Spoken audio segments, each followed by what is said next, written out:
நான் இன்றைக்கி உங்கள்கிட்ட இதில் ஷேர் பண்ணுற கண்டென்ட் என்னென்னு பார்த்தீங்கன்னா, ஊழ்வினை. ஊழ்வினைன்னு சொல்லிட்டு நம்ம என்ன சொல்லுவோம், இதுக்கு முன்னாடியோ இல்லை இதுக்கு முன்னாடி பிறப்பெடுத்த பல ஜென்மங்கள்லேயோ நம்ம செஞ்ச நல்வினை தீவினையை தான் நம்ம ஊழ்வினைன்னு சொல்கிறோம். ஊழ்வினை உறுத்து வந்து ஊட்டும் அப்படின்னு சிலப்பதிகார வரி இல்லைங்களா? அப்போது இங்கே ஒவ்வொரு வினைக்கும் சமமான எதிர்வினை உண்டு. முற்பகல் செய்யின் பிற்பகல் விளையும். இங்கே நன்மையாக அனுபவிக்கிறவங்கெல்லாம் முன்னாடி நன்மை செஞ்சுருக்காங்க. இப்போ தீமையை அனுபவிக்கிறவங்க அத்தனை பேரும் முன்னாடி தீமை செஞ்சுருக்காங்க. இது அந்த விகிதாச்சார அடிப்படையில் அவங்களோட ப்ரியாரிட்டிக்கு அவங்களால எவ்வளோ முடியுமோ அதை அந்த கர்மாவை அவங்களோட சுய பிரகையோடு இதை எடுத்துகிட்டு வந்து இங்கே அனுபவிக்க வராங்க. இங்கே எல்லாம் கலந்து பார்க்குற மக்களுக்கு அந்த தன்மை மறந்ததுனால இங்கே எல்லாமே நான் மறந்துட்டு பேசுகிறோம்.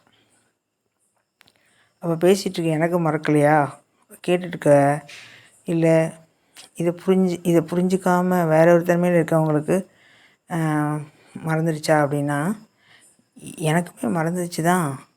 நானும் இதே மாதிரி தான் ரொம்ப நாள் வாழ்ந்திருப்பேன். இதை மாதிரி நிறைய பேர் வாழ்ந்துட்டுருக்கோம். கொஞ்சம் பேருக்கு தான் அந்த புரிதலே வருது. நாம் இப்போ வந்திருக்கோம்.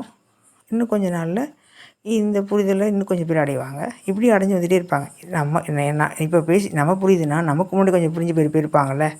இது ஒரு ப்ராசஸ்.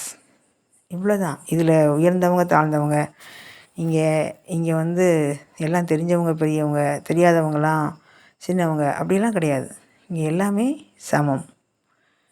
நான் தீவினை செஞ்சேன்னா அது நான் தான் அனுபவிச்சே ஆகணும். அது எத்தனை ஜென்மம் எடுத்தாலும், மாட்டவேன்னு சொன்னாலும், இல்லை என்னால் முடியாது தலைகீழ நின்று தண்ணி குடித்தாலும் நான் அனுபவிச்சு தான் ஆகணும். அதே மாதிரி ஒரு நன்மை செஞ்சுட்டேன். அந்த நன்மையை இந்தாங்க எனக்கு வேண்டாம் நீங்கள் வச்சுக்கோன்னு சொல்ல முடியாது. இந்த பிறவியில் நம்மக்கிட்ட 5 புடவை என்கிட்ட கையில் இருக்குன்னா எனக்கு 2 போதும் இந்தாங்க உங்களுக்கு மிச்சத்தை வச்சுக்கோங்கன்னு சொல்லிடுவோம்ல. அதே மாதிரி யாரையாவது அடிக்கணும், எதையாவது துன்பம் தரணும்னா எனக்கு பதில் இவங்களுக்கு கொடுத்துருங்க அப்படின்னு சொல்கிறாங்க இல்லையா, வலியையோ துரோகத்தையோ. அதே மாதிரி இங்கே ட்ரான்ஸ்ஃபர் பண்ண முடியாது. அவங்கவுங்க வினை அவங்கவுங்களுக்கு தான். அவங்கவுங்க நல்வினையோ தீவினையோ. இதை திருக்குறளிலேருந்து திருமூலர்லேருந்து மாணிக்க வாசகர்லேருந்து தாயுமானவர்லேருந்து ஆதிசங்கர்லேருந்து எல்லாருமே சேம் கான்செப்ட் தான் பேசுகிறாங்க. ஆனால் நம்ம இவ்வளோ பேசியும் ஏன் மாறல அப்படின்னு சொன்னால், அவ்வளோ மயக்கத்தில் நம்ம இருக்கோம். அந்த ஊழ்வினையா இல்லை விதியா இல்லை நம்மளோட கர்மாவா, இது வட்டவர் ஏதோ ஒன்று இதில் எல்லாமே கலந்தா இப்படி விஷயந்தான் நம்மளை இந்த நிமிஷம் பேசிகிட்டு இருக்கல. இது கூட அதுக்கு இது ஒரு காரணம்தான். காரணம் இல்லாமல் இங்கே காரியம் இல்லை. இந்த எண்ணத்தை கூட நான் முன்னாடி ஒரு நாள் போட்டிருக்கணும், இல்லை அது சமீபத்தில் போட்டிருக்கணும், இல்லை என்னோடய ஏக்கம் என்னோடய கனவாக கூட இருக்கலாம். நான் கற்ற ஞானத்தை மற்றவர்களுக்கு பகிரணும், இது என்னோடய ஏக்கமாக இருந்திருக்கலாம். இதே மாதிரி தான் ஒருத்தங்களுக்கு ஏக்கம் ஆசை. என்னோட செயல்களை என்னோட வாழ்க்கையை என்னோட படிநிலைகளை நான் தான் கட்டமைக்கிறேன். அப்புறம் எப்படி கடவுள்கிட்ட போய் நம்ம மண்டிட்டு பிரார்த்தனை பண்ணி என் பிரச்சனையை தீருங்கன்னு சொல்கிறது? ஆரம்பத்தில் ஒரு சின்ன குழந்தைக்கு உணவு சமைக்க தெரியாது, அதுக்கு உடை மாற்ற தெரியாது.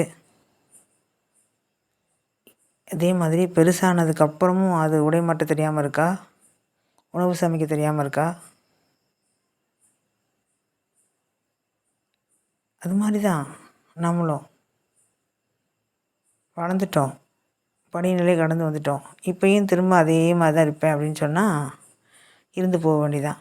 ரொம்ப வருஷங்கள் இருந்து போக வேண்டியதான். இங்கே யாருமே கம்பல் பண்ண மாட்டாங்க. ஏன் இங்கே இருக்கீங்கன்னு கேட்க மாட்டாங்க. கேட்டால் நம்ம சொல்லிக்கலாம், எனக்கு இன்னும் ஆசை இருக்குது, கடந்து போய்க்கலான்னு. இதை நான் உங்கள்கிட்ட 2-3 உதாரணம் மூலம் சொல்ல விரும்புகிறேன். இந்த பூமியில் நம்மளோட கண்டிஷன் படி, நம்மளோட நிர்ணயப்படி தான் நீங்கள் வந்திருக்கோம் அப்படிங்கிறதுக்கு சில பல எனக்கு தெரிந்த உதாரணங்களை சொன்னால் உங்களுக்கு கொஞ்சம் ஈஸியாக புரிய வைக்க முடியும்னு நினைக்கிறேன். ஒரு ஒரு பையன், அழகான பையன். அவங்க வீட்டில் ஒரு அக்கா, அந்த பையன். அப்பா, அம்மா இறந்து போயிடுறாங்க. அந்த அக்கா அவனை பயங்கரமாக செல்லம் கொடுத்து வளர்த்து வந்தாங்க. எல்லாத்துலேயும் டேலண்ட். படிக்கிறதுல, அழகில், கம்பீரத்தில் ஒரு ராஜா மாதிரி ஒரு பையன்னு வச்சுக்கோங்களேன். ராஜகலைன்னு சொல்லுவாங்களே, அந்த மாதிரி பையன். அவன் அதே சேம் டைமில் அவனுக்கு திமிரு, ஆணவம், கர்வம் எல்லாம். இது யாரும் மதிக்க மாட்டான். சேம் டைமில் அவன் யாரையும் சார்ந்திருக்க மாட்டான். ஆனால் அக்கா பாசம், அப்பா இறந்து போயிட்டதுனால அம்மா அப்பா மாதிரி அந்த பிள்ளையை அக்காவே பார்த்துட்டு இருந்திருக்கான். அவனுக்கு ஒரு 17 வயசில் ஒரு நோய் வந்திருக்கு. எப்படின்னு கேட்டிங்கன்னா, அப்படி முதல்ல அவனோட கைகள் பக்கவாதம் மாதிரி ஒரு பக்கம், அப்புறம் கொஞ்சம் கொஞ்சமாக கால்கள், கைகள், இப்படி எல்லாமே தசைகள் வந்து அப்படி நின்றுச்சான் அசையாமல். கடைசியில் அவனுக்கு ஹாஸ்பிட்டலில் சேர்ந்து ரொம்ப நாள் இருந்துகிட்ருக்கும்போது காலம் கடந்துட்டுருக்கும்போது அந்த கண்ணை மட்டும்தான் சிமிட்ட முடியுமா. அந்த அளவுக்கு தான் அந்த தசைகள் ஃப்ளெக்சிபிளாக இருந்திருக்கு. மற்றதெல்லாம் இறுகிருச்சு. ஒரு நாள் அவங்க ஹாஸ்பிட்டலில் இருக்கும்போது அவங்க அக்கா அந்த மாஸ்க்கு வச்சுருப்பாங்களே அந்த பையனுக்கு, அதை எடுத்து விட்டு போயிட்டாங்களாம். அந்த இடத்துக்கு முன்னாடி என்ன நடந்திருக்குன்னா, அந்த பையன் அவங்க அக்கா ரூம்குள்ளே அந்த அக்கா அந்த பையனுக்கு ரூமுக்குள்ளே போகும்போது அப்படி கண்ணை மட்டும் 3 டைம்ஸ் அசைச்சானா. அதுக்கப்புறம் தான் அந்த அக்கா எடுத்தாங்களாம். அடுத்த நாள் அந்த பையன் இறந்துட்டான். இவங்களுக்குனா துக்கம், ஐயோ தம்பி இப்படி பண்ணிட்டோமேன்னு. அப்படின்னா உள்ளுக்குள்ளே உணர்வு அவங்களுக்கு உள்ளவே இல்லையா. வெளியில் தான் இப்படி பண்ணோன்னு இருந்தால் கூட உள்ளுக்குள்ளே ஒரு அமைதியாகவும் ஒரு ஹாப்பினஸாகவும் இருந்துச்சான். இவங்க அடுத்த நாள் இந்த வெளி மனசு துன்பப்படுது, உள் மனசு ஆனந்தமாக இருக்குது. இவங்களுக்கு கொஞ்சம் குழப்பம், எப்படி எடுத்தோம், என்ன நடந்துச்சு, ஏன் இப்படி பண்ணோன்னு. அடுத்த நாள் கனவுல அந்த பையன் சொன்னானா, ரொம்ப தேங்க்ஸ்க்கா, நம்ம அந்த பூமிக்கு வரும்போது அக்ரிமெண்ட் போட்டு வந்தோம்ல, எனக்கு இந்த மாதிரி நோய் வரும், நீ இப்படி இருப்ப, அப்பா அம்மா இருக்க மாட்டாங்க, எல்லாம் கவனிச்சிக்கோங்க, இத்தனை வயசில் இது மாதிரி வந்துடும், இந்த வயசில் என் உடல் தாங்க முடியாமல் இருக்கும், நீ எப்படி என்ன பண்ணணுன்னா, நான் 3 டைம்ஸ் கண்ணை அசைப்பேன், அப்போ நீ இந்த மாஸ்க் எடுத்து விட்ருவ, அப்போ என்னோடய உடல் போயிடும், அது அவனை சொன்ன மாதிரியே செஞ்சுட்டாக்கா, ரொம்ப தேங்க்ஸ் அப்படி சொல்லிட்டு அந்த பையன் கனவுலேருந்து போயிட்டானான். அப்போ தான் இவங்களுக்கு புரிஞ்சிச்சான். புரியுது அவங்களுக்கு. அப்போது இப்படி தான் பிளான் பண்ணி வரோம், சரியா. இதே மாதிரி ஒருத்தங்க இருந்தாங்க, ஒரு பொண்ணு. அந்த பொண்ணு ஒரு குளத்துக்கரையில் உட்காந்து ஆவியாக நின்றுருந்துருக்காங்க. அப்போது அவங்க யோசிக்கிறாங்க, இதெல்லாம் என்னென்னா, இப்போது யோசிச்சுட்ருக்காங்க. அப்போ அவங்க உடல் தண்ணிக்குள்ளே கிடக்குது, இவங்க வெளியே நின்று பார்க்குறாங்க. இப்போது மேலே போயிட்டாங்க. எப்படி இறந்து போனாங்கன்னா, அவங்க ஒரு பையனை இவங்க விரும்பியிருக்காங்க, அவங்க கன்சீவ் ஆகிட்டாங்க. வீட்டில் போய் சொல்லலான்னு சொல்லும்போது அந்த பையன் பெயிண்ட்ரு ஒர்க் பண்ணியிருக்கான், மேலேருந்து அடிச்சுட்டு இருக்கும்போது கீழே விழுந்து இறந்து போயிட்டான். அப்போது இந்த வீட்டில் சொல்லலான்னு சொல்லிகிட்டு இருக்கும்போது தான் இந்த இன்சிடென்ட் நடந்ததுனால இப்போ வீட்டில் சொல்ல முடியாது. ஆனால் இந்த பொண்ணு கன்சீவாக இருக்குது. இப்போது ரொம்ப சிக்கலாகிடும் இல்லையா. ஐயோ நம்மளை என்ன நினைப்பாங்கன்னு சொல்லிட்டு அந்த குளத்துல விழுந்து அவங்க இறந்து போயிட்டா. அந்த உடல் அங்கே இருக்குது, அந்த இருக்கா. இப்போது மேலே நம்ம ஆன்மர் ஆகத்துக்கு போயிட்டா. அங்கே ஜட்ஜ்மெண்ட் டேயில் அவகிட்ட சொல்லியிருக்காங்க, நீ ஏன் தற்கொலை பண்ணிக்கிட்ட, ஏற்கனவே நீ ஒரு தடவை தற்கொலை பண்ண இதுக்கு முன்னாடி, அதுக்கே 100 வருஷம் கழிச்சு தான் அந்த உடல் கிடச்சிது, திரும்ப எதுக்கு நீ தற்கொலை பண்ண அப்படின்னு கேட்கும்போது, நான் எப்படி எங்கள் அம்மா கிட்ட போய் சொன்னால் எங்கள் அம்மா என்ன நினைப்பாங்க, இவ்வளோ அதனால தான் அந்த பயத்தில் இதுமாதிரி போட்டேன் அப்படின்னு சொன்னாங்களாம். அப்போது அந்த ஜட்ஜ்மெண்ட்டில் மேலே உள்ள அந்த ஹையர் சோல்ஸில் உள்ள அவங்க சொன்னாங்களாம், 4 ஆப்ஷன் இருந்தது. உங்கள் வீட்டில் போய் சொன்னால் உங்கள் அம்மாவே அந்த குழந்தைய வெளியே எங்கேயோ கொண்டு போய் வளர்த்து குழந்தைய பத்துக்க வச்சுருப்பாங்க, இல்லைன்னா அதை அபார்ட் பண்ணிவிட்டு கொஞ்ச நாளில் வேறு யாருக்கும் கல்யாணம் பண்ணியிருப்பாங்க, இல்லை அப்படின்னா நீயே இந்த குழந்தைய இந்த ஊரை விட்டு போய் எங்கேயாவது போய் வளர்த்துருப்ப, இல்லை வேறு யாராவது உன்னை கல்யாணம் பண்ணி ப்ராஸ்டியூட்டில் ரேஞ்சுக்கு நீ போய் இந்த குழந்தைய வளர்த்துருப்ப. இந்த மாதிரி ஆப்ஷன்லாம் இருந்துச்சு, இதை நீ சூஸ் பண்ணாமல் நீ இறந்துட்ட, இறந்ததும் ஒரு ஆப்ஷனில் இருந்துச்சு, அதை சூஸ் பண்ணிட்ட அப்படின்னு சொன்னாங்களாம். ஸோ நீ அடுத்த ஒரு 100 பிறவிக்கு உடலே எடுக்க முடியாது, இந்த தப்பையும் திரும்ப செஞ்சேன்னு கேட்டாங்களாம். புரியுதுங்களா. அப்போ எல்லா ஜட்ஜ்மெண்ட்டோடையும் நம்ம வரோம்.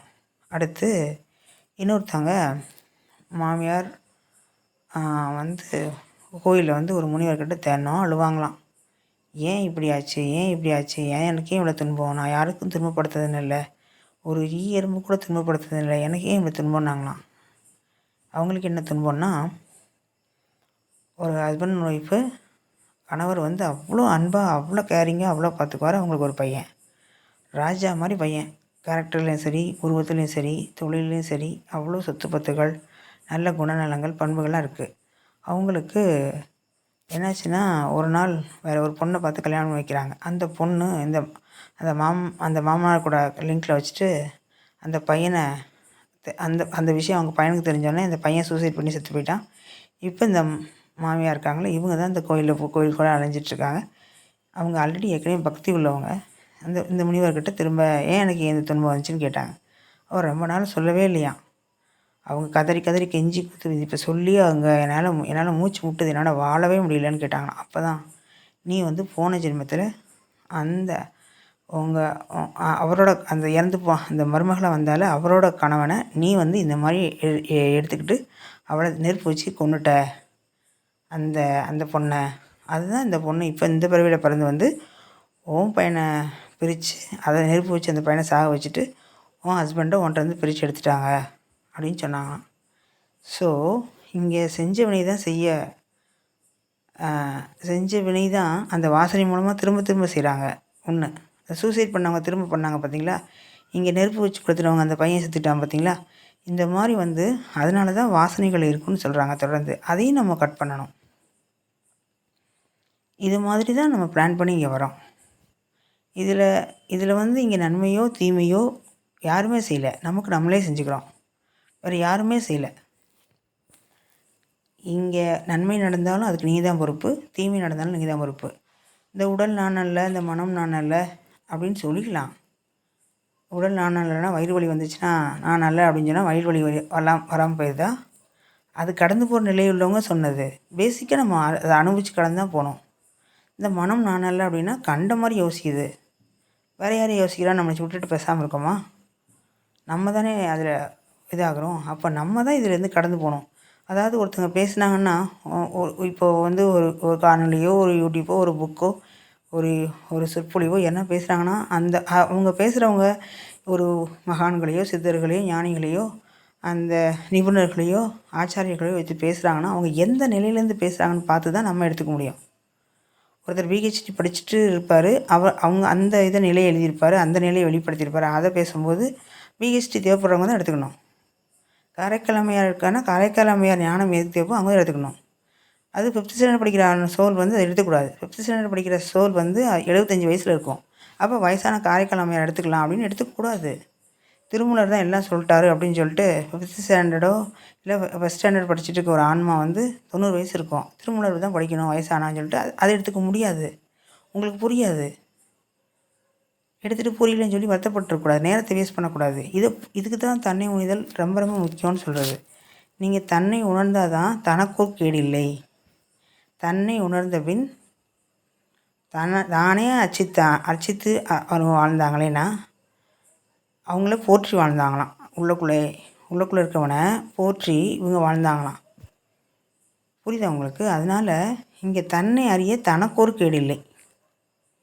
இதுதான் முதல்ல நமக்கு கேடு இல்லை, மற்றவங்களுக்கு கேடு இல்லையோ இல்லையோ, நமக்கு முதல்ல நன்மை. நம்ம ஹாப்பியாக இருக்கணும், நம்ம முதல்ல புரிஞ்சுக்கணும், நம்ம என்ன மாதிரி வாழ்கிறோன்னு தெரியணும், நம்ம கேரிங்காக இருக்கணும், நம்ம லவ்வாக இருக்கணும், நம்ம நோய் நொடி இல்லாமல் இருக்கணும், நம்ம ஆரோக்கியமாக இருந்தால் தான் மற்றவங்கள புரிஞ்சிக்க முடியும். நம்ம நல்ல விஷயங்கள் இருந்தால் தான் மற்றவங்களுக்கு வந்து சொல்லித்தர முடியும். நம்ம வந்து அப்படி சொல்லிக் கொடுக்குறதுனால சுற்றி உள்ளவங்களாம் நல்லா மாறுவாங்க. ஸோ இந்த மாற்றங்கள் தொடர்ந்து அப்படியே சங்கிலி மாதிரி தொடர் சங்கிலி மாதிரி போயிட்டே இருக்கும். அவங்களும் இந்த மாதிரி மாறுவாங்க. தன்னை அறிந்து இன்புறுவதே இன்பம்.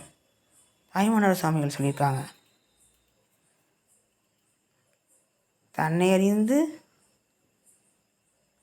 இன்புறவே ஒரு தந்திரம் நீ சொல்ல வேண்டும் வெண்ணிலாவேன்னு சொல்லி வள்ளலார் பாடியிருக்காரு. இங்கே தன்னை அறிதல் வாழ்க்கையில் ரொம்ப முக்கியம். தன்னை அறிதல்னு என்ன அர்த்தம்? இங்கே எல்லாமே சமம், நியூட்ரலாக நடக்குதுங்கிறது புரிகிறது தான். இப்போ நீங்கள் நான் எல்லாம் சமம் அப்படின்னு உணர்றது தான்.